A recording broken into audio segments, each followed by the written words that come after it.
Cape Verde এমন একটা দেশ যেই দেশে মোট জনসংখ্যা 6 লাখেরও কম, অথচ ঢাকা শহরে সভাপতি আর সহসভাপতির সংখ্যাই 6 লাখের থেকে বেশি হবে। সেই কেপ ভার্দে আজকে ফুটবল বিশ্বকাপ খেলছে, বড় বড় দলকে চ্যালেঞ্জ করছে, ফুটবল বিশ্বে নিজেদের পরিচয় করাচ্ছে।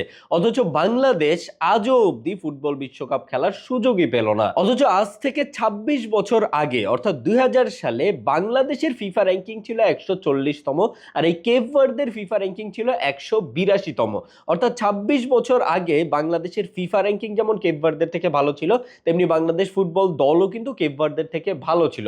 কিন্তু তারপর কি হলো? ১৮ কোটি জনসংখ্যার এই ফুটবল প্রিয় দেশ বাংলাদেশ ২৬ বছর পর এসে তাদের ফিফা র্যাঙ্কিং হয়েছে ১৮১, আর ৬ লাখেরও কম দেশের কেপ ভার্দে ২৬ বছর পর এসে তাদের ফিফা র্যাঙ্কিং হয়েছে ৬৭। সাথে তারা এবার বিশ্বকাপও খেলতেছে আর বিশ্বকে তাকও লাগিয়ে দিচ্ছে। বিগত ২৬ বছরে কেপ ভার্দের উন্নতির পরিমাণটা দেখুন আর বাংলাদেশের অবনতির পরিমাণটা দেখুন, আর তারপর একবার ভাবুন যে এর পেছনে আসলে কারণটা কি। মূলত কেপ ভার্দের ছিল দীর্ঘমেয়াদী পরিকল্পনা এবং সেই পরিকল্পনা অনুযায়ী কাজ করেই আজকে কিন্তু তারা সফল।